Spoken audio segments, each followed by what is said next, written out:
Chen Ping melihat bahwa di ngarai, ada monster yang padat.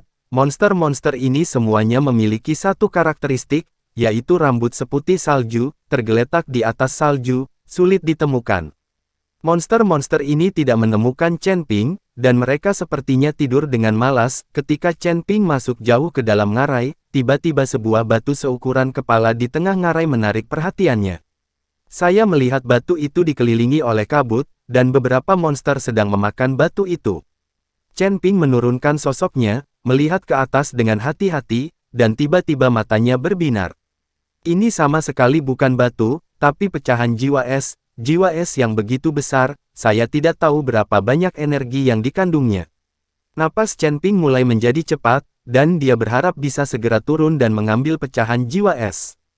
Pantas saja banyak sekali monster di ngarai ini, ternyata monster tersebut mengandalkan energi pecahan jiwa es untuk diberi makan. Chen Ping mengamati dengan hati-hati untuk beberapa saat, mencoba yang terbaik untuk menahan kegembiraan di dalam hatinya, lalu perlahan mundur. Meskipun Chen Ping sudah sangat berhati-hati dan menyembunyikan napasnya, dia masih terlihat oleh monster beruang es yang tingginya lebih dari 5 meter. Monster beruang es ini terlihat seperti pemimpin monster-monster ini, kekuatannya berada di puncak alam fusion, dan matanya tertuju pada arah di mana Chen Ping menghilang. Meski monster beruang es ini masih monster dan belum berubah menjadi wujud manusia, namun matanya memancarkan cahaya kebijaksanaan. Chen Ping tidak berani menggunakan indera spiritualnya untuk menyelidiki, jadi dia tidak menemukan bahwa di ngarai ini, masih ada monster di puncak fusion realm. Tuan Chen, bagaimana kabarmu? Melihat Chen Ping kembali, Wagu buru-buru bertanya. Di ngarai ini, ada pecahan jiwa es, dan ukurannya tidak kecil.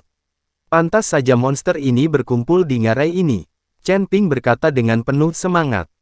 Tuan Chen, bahkan jika ada pecahan jiwa es, kita tidak bisa mendapatkannya dengan begitu banyak monster yang menjaganya. Dan mungkin ada monster yang lebih kuat di sini, kupikir penting bagi kita untuk mengambil jalan memutar untuk menemukan harta karun itu. Wasilinder disarankan, tetapi pada saat ini, hati Chen Ping gatal. Jika dia tidak mendapatkan jiwa es sebesar itu akan sia-sia. Jika kamu tidak mencoba, biarkan saja seperti ini, aku khawatir aku akan menyesalinya. Kata Chen Ping datar. Tuan Chen, jangan impulsif. Meskipun saya tahu kekuatan Anda sangat kuat, ada ratusan monster di sini, dan saya tidak tahu apakah ada monster di atas tingkat kebugaran. Jika kami mengganggu Anda tanpa ini monster, tidak ada yang bisa melarikan diri. Melihat Chen Ping ingin mencobanya, Wacuan buru-buru berkata, ini bukan lelucon, jika Anda ingin mencobanya, cobalah, ini adalah pekerjaan yang mengancam jiwa. Jangan khawatir, bahkan jika kamu mencoba, kamu harus membuat rencana yang sempurna. Bahkan jika kamu tidak bisa mendapatkan pecahan jiwa es, hidupmu tidak boleh dalam bahaya. Chen Ping tersenyum ringan. Melihat Chen Ping bertekad untuk mencobanya, Wacuan tidak mengatakan apa-apa lagi. Dan setelah Chen Ping merenung sejenak, kesadaran ilahi langsung menyebar dan menyelimuti ngarai. Chen Ping tahu bahwa tidak mungkin mencuri pecahan jiwa es, jadi dia tidak takut mengganggu monster-monster ini dengan perasaan spiritualnya. Dengan menyebarnya kesadaran Chen Ping, monster-monster itu mulai gelisah satu persatu, dan mengeluarkan raungan. Dan di bawah kesadaran Chen Ping, monster beruang es di puncak tubuh fisik juga langsung ditemukan oleh Chen Ping. Ketika Chen Ping menemukan monster beruang es di puncak tubuh fisik, hatinya tenggelam.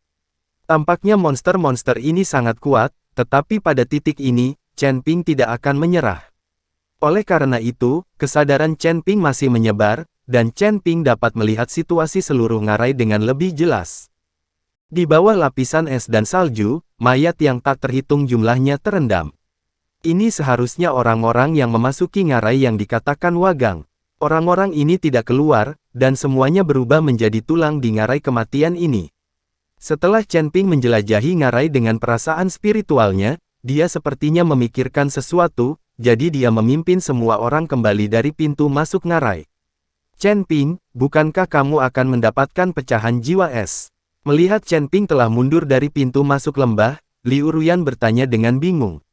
Tentu saja aku harus mengambilnya, tapi aku harus menarik beberapa monster di ngarai terlebih dahulu. Semakin sedikit monster di ngarai, semakin besar peluang untuk mendapatkan pecahan jiwa es. Seperti yang dikatakan Chen Ping, dia mulai mencubit formula dengan tangannya, dan formasi perlahan muncul di kehampaan, dan akhirnya mendarat langsung di atas salju. Formasi ini terlihat sangat rumit, dan grafik yang digambarkannya sangat aneh. Tetapi melihat kerumitan formasi ini, Anda dapat mengatakan bahwa ini pasti formasi lanjutan. Tuan Chen, apakah Anda berencana menggunakan formasi ini untuk menjebak monster-monster itu? Wasilinder bertanya bingung. Meskipun formasi ini sangat besar, hampir tidak mungkin untuk menjebak ratusan monster. Formasi ini bukan untuk menjebak monster, tapi untuk menarik mereka. Setelah Chen Ping selesai berbicara, dia mengetuk jarinya dengan ringan, dan cahaya keemasan langsung menghilang ke dalam formasi, dan formasi mulai memancarkan cahaya, dan kemudian energi spiritual yang kental melayang ke ngarai. Setelah itu, Chen Ping merapalkan mantranya lagi, menanamkan mantra pada Waguan dan Liu Ruyan dan yang lainnya. Sebentar lagi, monster dalam jumlah besar pasti akan tertarik. Kamu hanya perlu berdiri di formasi dan membunuh monster itu. Tapi ingat, jangan keluar dari formasi. Dan kamu bertarung dan mundur, kamu memiliki tanda di tubuhmu, dan formasi akan bergerak bersamamu, menarik monster-monster itu.